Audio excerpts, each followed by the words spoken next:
আসসালামু আলাইকুম, সবাই কেমন আছেন? দেখেন বাচ্চারা বিয়ের কোন বাচ্চাটা করে তা জানি না। তবে আমার বাচ্চা এই যে বিয়ের কার্ডের উপরের এই যে এগুলা উঠিয়ে নিয়েছে। উঠিয়ে নিয়ে দেখেন কি সুন্দর তৈরি করছে। এই যে এগুলা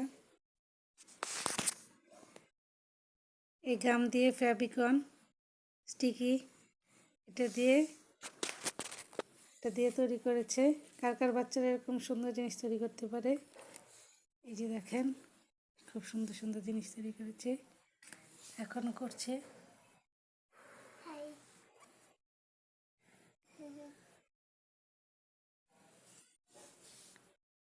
এই যে আগে একটা চিহ্ন দিয়ে রেখেছে, তৈরি করেছে। সবাইকে ধন্যবাদ দেখার জন্য।